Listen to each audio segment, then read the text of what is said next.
Good morning students. இன்னைக்கு நாம் கவிதை பேழையில் காணி நிலம் பற்றி படிக்க போகிறோம். காணி நிலம் பாடலை இயற்றியவர் மகாகவி சுப்பிரமணிய பாரதியார். இவர் தான் மகாகவி சுப்பிரமணிய பாரதியார். இந்த பாரதியார் திருநெல்வேலி மாவட்டம் எட்டயபுரத்தில் சின்னசாமி ஐயர் லக்குமி அம்மையாருக்கு மகனாக 11/12/1882 ஆண்டு பிறந்தார். இந்த பாரதியார் இளமையிலேயே கவி பாடும் திறன் பெற்று விளங்கியமையால் பாரதி என போற்றப்பட்டார். மட்டுமல்ல, வீரமிக்க இனிய எளிய தமிழ் பாடல்களால் மக்களுக்கு விடுதலை உணர்ச்சியையும் எழுச்சியையும் ஊட்டினார். பாஞ்சாலி சபதம், கண்ணன் பாட்டு, குயில் பாட்டு போன்ற பல நூல்களை பாரதியார் இயற்றியுள்ளார். 20ஆம் நூற்றாண்டின் இணையற்ற கவிஞர் பாரதியார். அவரது இயற்பெயர் சுப்பிரமணியம். பாரதியாரோட இயற்பெயர் சுப்பிரமணியம். இளமையிலேயே சிறப்பாக கவி பாடும் திறன் பெற்றவர். எட்டயபுர மன்னரால் பாரதி என்னும் பட்டம் வழங்கி சிறப்பிக்கப்பட்டவர். தம் கவிதையின் வழியாக விடுதலை உணர்வை ஊட்டியவர். மண் உரிமைக்காகவும் பெண் உரிமைக்காகவும் பாடியவர். நாட்டுப்பற்றும் மொழி பற்றும் மிக்க பாடல்கள் பலவற்றை படைத்தவர். பாஞ்சாலி சபதம், கண்ணன் பாட்டு, குயில் பாட்டு போன்ற பல நூல்களை இயற்றியுள்ளார். பொதுவாக எல்லாரும் தமக்கென ஒரு வீடு வேண்டுமென விரும்புவது இயற்கை. ஆனால் அழகுணர்ச்சியும் இயற்கை சூழலோடு இணைந்து வாழ்வதில் ஆர்வமும் கொண்ட இந்த பாரதியார் தான் விரும்பும் வீடு வேறு விதமாய் அமைய வேண்டுமென விரும்புகிறார். பாரதியார் எவ்வாறாக அமைய வேண்டும் என விரும்புகிறார் என்பதனை பற்றி இந்த பாடலில் நாம் படிக்க போகிறோம். பாடல் வரிகளை ரீட் பண்றேன், கவனிங்க. காணி நிலம் வேண்டும் பராசக்தி, காணி நிலம் வேண்டும். அங்கு தூணில் அழகியதாய் நன்மாடங்கள் துய்ய நிறுத்தினதாய் அந்த காணி நிலத்திடையே ஓர் மாளிகை கட்டித்தர வேண்டும். அங்கு கேணி அருகினிலே தென்னை மரம் கீற்றும் இளநீரும் 10-12 தென்னை மரம் பக்கத்திலே வேணும். நல்ல முத்து சுடர் போலே நிலா ஒளி முன்பு வர வேணும். அங்கு கத்தும் குயிலோசை சற்றே வந்து காதில் பட வேணும். என்றன் சித்தம் மகிழ்ந்திடவே நன்றாய் இளம் தென்றல் வர வேணும். காணி நிலம் வேண்டும் பராசக்தி, காணி நிலம் வேண்டும்.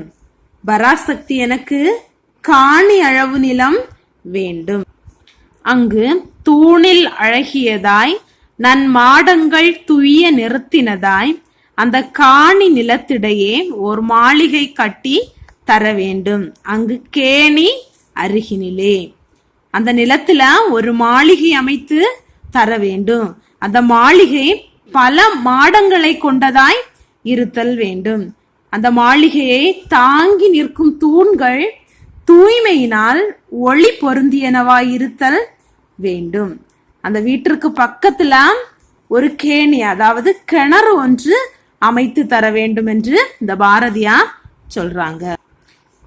நெக்ஸ்ட், அங்கு கேணி அருகினிலே தென்னை மரம் கீற்றும் இளநீரும் 10-12 தென்னை மரம் பக்கத்திலே வேணும்.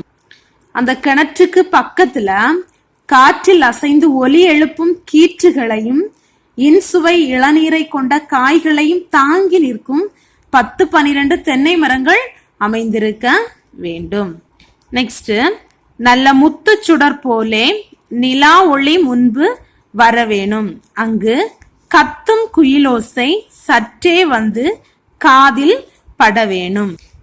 இரவில் அசையும் தென்னை மர கீற்றிடையே முத்து போன்ற வெண்ணிற நிலா ஒளி தோன்ற வேண்டும். அது மட்டுமல்ல, இனிய குயிலோசை அவ்வப்போது என் செவியில் பட வேண்டும். என்றன் சித்தம் மகிழ்ந்தடவே நன்றாய் இளம் தென்றல் வர வேணும்.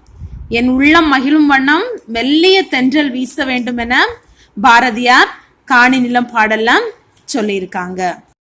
பாரதியார் சொல்லும்போது பராசக்தி எனக்கு காணி அளவு நிலம் வேண்டும். அந்த நிலத்தில் நான் வாழ ஒரு மாளிகை கட்டித்தர வேண்டும். அந்த மாளிகையை தாங்கும் தூண்கள் தூய்மையாய் இருக்க வேண்டும். அம்மாளிகையில் அமைந்துள்ள மாடங்கள் ஒளி பொருந்தியனவாய் இருக்க வேண்டும். அது மட்டுமல்ல, அந்த காணி நிலத்தின் பக்கத்துல கிணறு ஒன்று அமைத்து தர வேண்டும்.